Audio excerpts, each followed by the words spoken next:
Here we are, guys, at the Hellfire Pass Interpretive Center. Apologize about that, guys. Now the history behind this place and the whole Thailand-Burma Railway.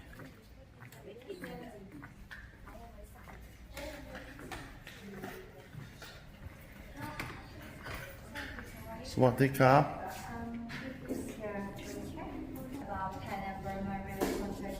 During the World War II. It is also the location of Hellfire Pass, which is the longest and the deepest rock canyon in the entire region. For your exploration today, I recommend you to go see our viewpoint first. After that, please go inside and turn right. Because at the right side, you will see a theater where you can watch a 10-minute rock rally. After watching the film, please explore in the main gallery. If you are done, please go to the left and go downstairs to the audience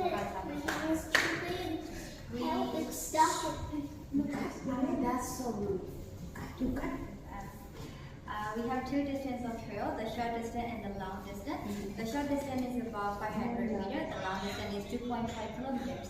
And both of them are one way, so you have to walk back the same way that you took. So this will be 5 kilometers in total, about 2 to 3 hours. This will be 1 kilometer, about 45 minutes. But because you are with children, I recommend you just go for the short walk. For the short walk, if you go down the center, you can rent headphones so that when you're walking, you can listen to the commentaries of the video. May I ask the country you're from? From America.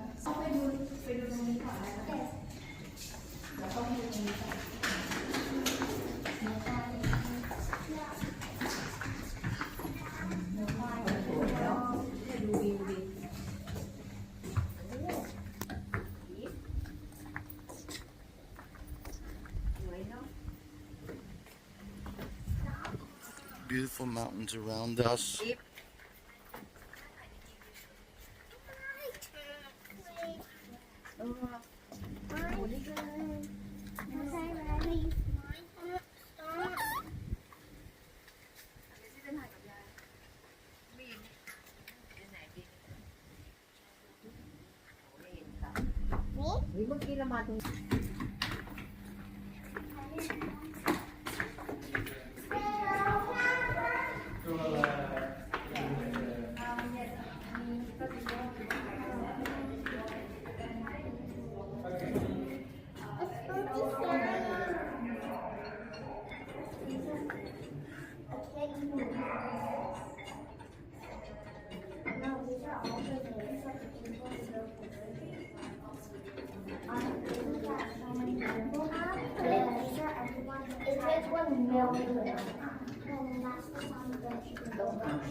That's right.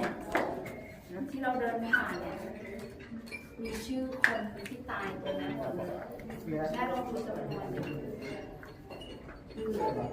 แม่เลือกเนี่ยแม่เห็นภาษาอังกฤษว่าสองท่านมีชื่อคนที่ตาย Over here, Lucas, over here.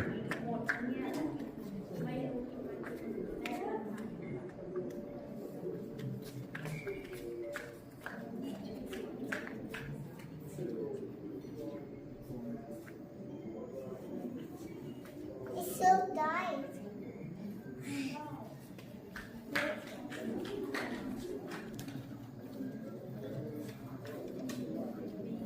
This is the amount of rock one person was expected to move, and these were the rations amounts that they were given per day.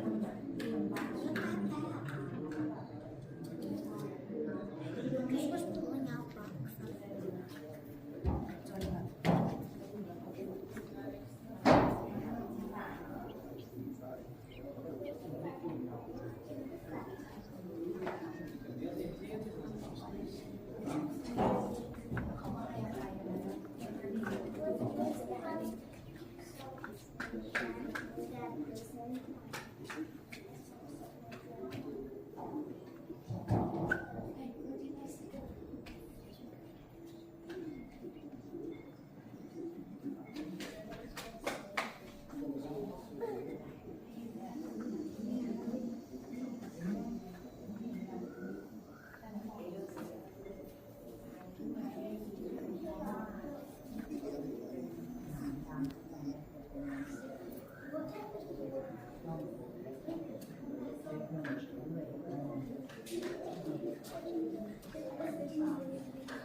แม่เกิด แม่เกิด2495แล้ว100 กว่าปีก่อนแม่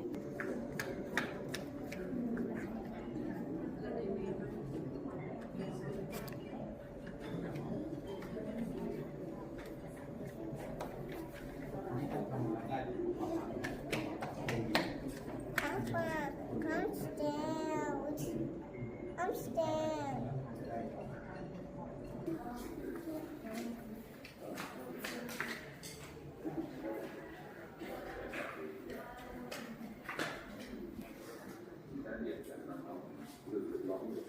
Was Hellfire Pass, because that was holding the completion of the whole lineup.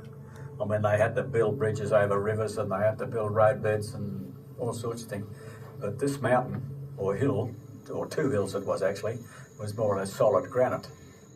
This place was part of the Burma-Thailand Railway.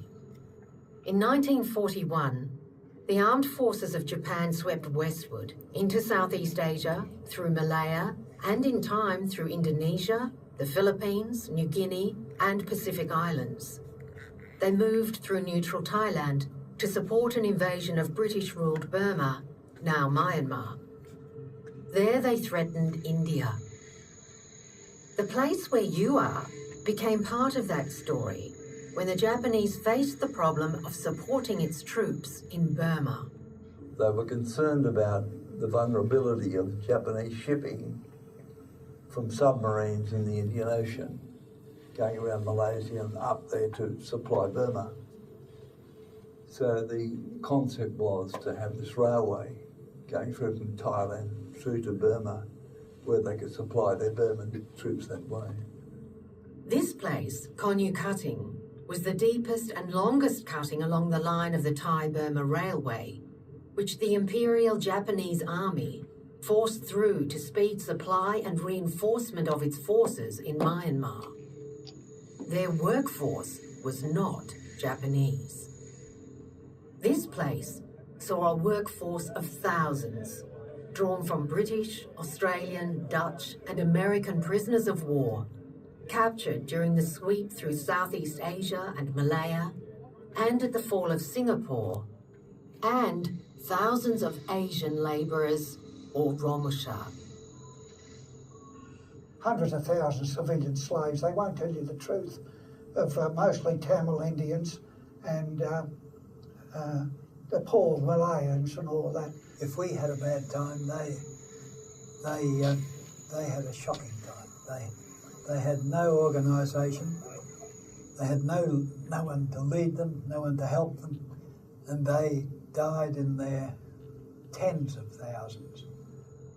At this place, the work was amongst the hardest of the entire project.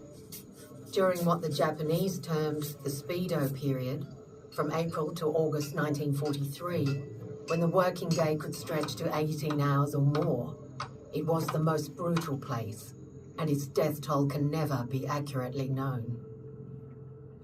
When things were really hot towards the end there, when they were pushing that railway very hard, I think I used to start sick parade at about 4 in the morning, and then you'd come up and been up till about 10 the night before, and then you had to go and see these guys in the dark and try and pick out who was fit to go into work, and they were all crook.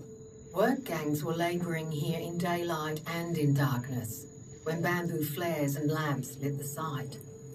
And that is what suggested to someone the name that has stuck to Konyu Cutting, Hellfire Pass. When we were working on Hellfire Pass, biggest percentage of the time there we were living on rice and what we call stink fish. It was dried fish, and there was more bones than there was fish, sort of business. But you just put up with it, sort of, and there was nothing else you could do. Work here started in November 1942 with British prisoners and Tamil labourers. The first Australians arrived sometime around April 25th, 1943. April 25th is the day that Australia remembers her war dead, Anzac Day. The day on which the Australian troops first went into action in the First World War. Those who worked at this place suffered at the hands of their guards. All were beaten, many severely. Some with permanent effect, some were killed. But the death toll at this place and along the railway tells us more about the conditions in which the men lived and worked, the inadequate diet, and the presence of disease. Dysentery, malaria, tropical ulcers, and above all, cholera took a fearful toll. 30% of Australians held prisoner by the Japanese died in captivity. No chap that was there died on his own. He always had somebody beside him. You talk to him, you do everything you could for him, even though you knew you couldn't do any more for him, but you'd talk to try and comfort him and everything like that. You'll be right, mate, don't worry about it, you'll be right, you know. Most probably they knew themselves they weren't going to be right. But, you know, we'll be doing this, we'll be doing that when we go home. Most of the work done at this place was done with hand tools. Hellfire Pass was cut and blasted through the solid rock by men with hammers and spikes. Two-man teams, one with the heavy hammer, the other rotating the metal drill in the rock until a hole large enough to contain a dynamite charge had been gouged out. Raise them, let the hammer do the work. And I would swing the hammer most of the day, and Harry would use the skill of getting it through the rock. And he would also say, Tom, don't bust yourself, take your time. Play it easy. We'll go dark. It's a mining term. That was the contract you had to do, and then you could go back. And the work they did at this place, day and night, was often in the worst possible conditions. The men had to walk to the worksite, perhaps several steep kilometres from their camp. And in the wet season, for months, that was dangerous and it was unhealthy. It rained for over 100 days, and the place was awash. The clothes in which the prisoners were captured soon rotted, and their boots fell apart. For hours, I spent 150 days without boots, just getting around on bare feet. Mainly barefoot and with improvised loincloths, they lived on little more than poor quality rice, and their heroic doctors did what they could with virtually no supplies. I happened to be on the saw. I had a bucket of boiling water there. They put the saw in the bucket of boiling water. Half a dozen fellas were holding this fella down, cut his leg off, and put the saw in the bucket of water and washed it. I took it back to the bare boots. That is the story of this place. It is the story that has been told here in the Interpretive Centre. If you choose, you can walk through Conyu Cutting, Hellfire Pass. The rails have long since been removed, but the cutting, the rock faces, are as the prisoners made them and knew them and left them. If you choose to walk through the cutting, you walk where they walked and worked and lived and died. We started work on Hellfire Pass on Anzac Day 1943, and we worked right through until it was finished. It was all solid rock. So we had to blow it out, dynamite, and then what was there, we used to push it over the bank. For years, this place lay hidden by the jungle. But it was identified afresh in the 1980s, and since then, with the support of the Australian government, has been restored as a place of memory and reflection. The Hellfire Pass walking trail is in sections. You can choose the length of walk that suits you best. After you leave this centre, it will take about 1 hour to walk to the memorial and back. The end of the trail is at the Hintock Road, almost 2.5 kilometres from the centre, and you should allow 3 hours to walk there and return to the centre. An audio tour is available, which continues the story of the railway and the experiences of those who worked on it, and describes some of the particular features that you will see on your walk.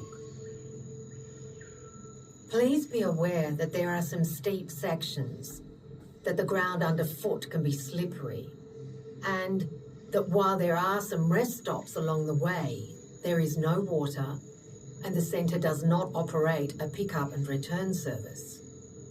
So make sure that you have the time, the energy, the weather protection, and the water you need before setting off.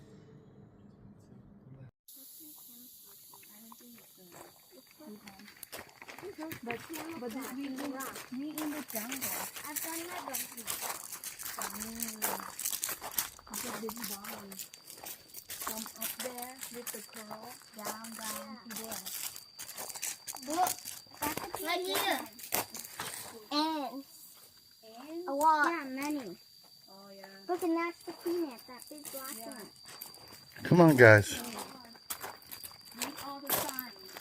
They warn us what to do, what not to do. What time? I'm not seeing it. And look at that view right there. Look, come. Back. What is it? Yeah. The what? Hurry. Step back, step back. Is that a snake? No, Step back. that's not a snake. It's a mushroom. No, I think, step back. No. It's a mushroom. If you see animal, you stay where you are, don't move. That's a mushroom.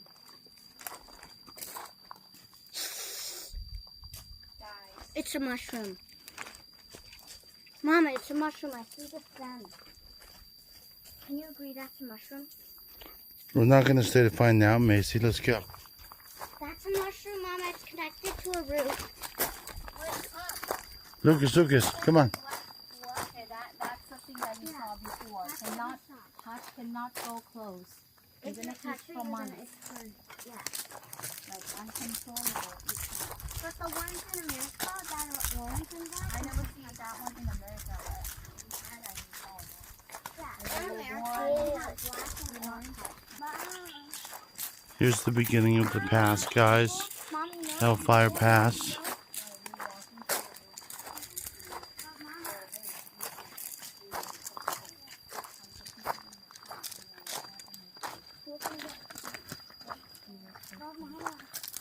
You know the video? Those people, they really work to survive.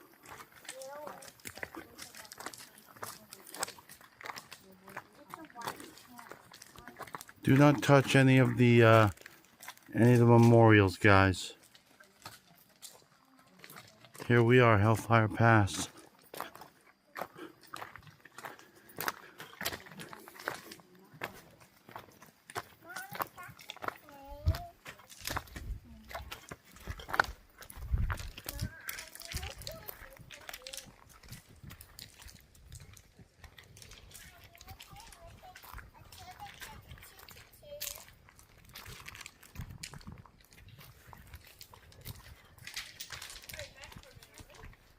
Hey, Riley, stay here, please. Look. Don't touch it. Don't touch it. Not touching it. Keep them there. So you can't. Don't touch it. Wait. That's not a good apple. Probably an apple tree. Hey, hold my hand, okay? Hold my hand. No letting go. Yeah. Careful. Yeah, hold our hands. Don't let her touch anything. But you can see what you can't see.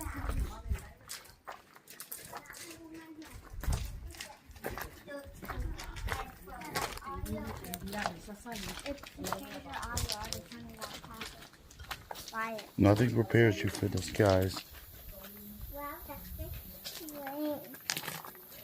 Wait for Mama. Wait, fine. Yeah, these are train tracks. These are train tracks. Yeah, let's wait for Mama, guys. Hold up, Lucas. We're gonna wait for Mama. Audio 7. Yeah, I know. Wait, Riley. The hole. What? What? there is beautiful. What? Up there. Everything is beautiful here, buddy. Yeah.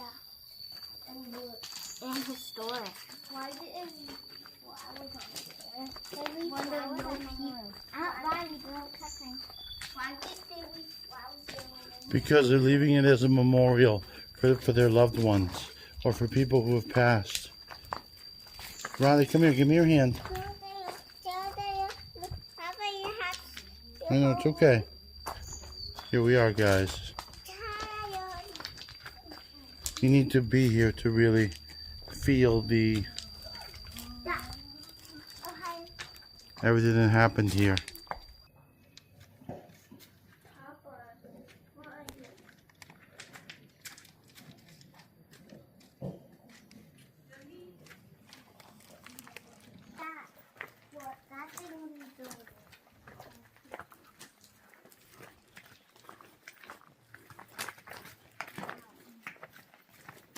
A lot of people's families have come back and paid homage to the people who built it. And I'm sure fellow soldiers have come back and paid homage to their fallen POWs. Coke.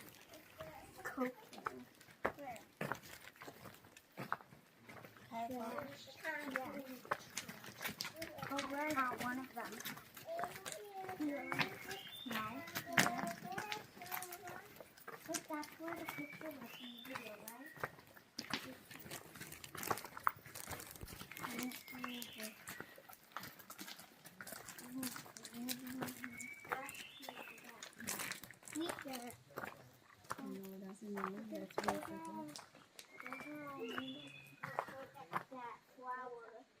Look at that flower. Those are all military things.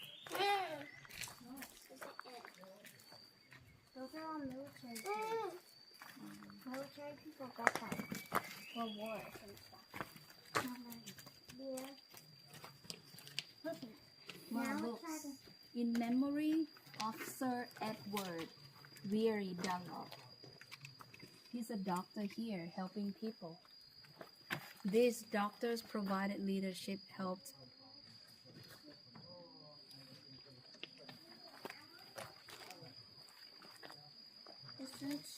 Edward, your grandpa? Really happy, amazing. When you saw her. Riley, come here. Hey, no running, Riley.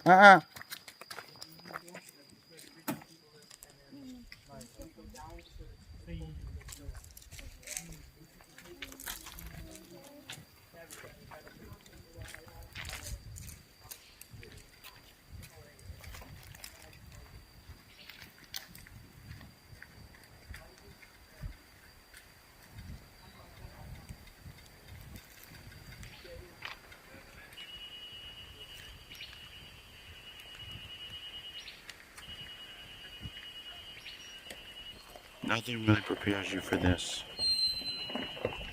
I'll be honest with you. Except being here. If you do come to Thailand, I suggest checking this out for yourself. It's one of the things you should not miss. It's a big thing of world history and Thai history.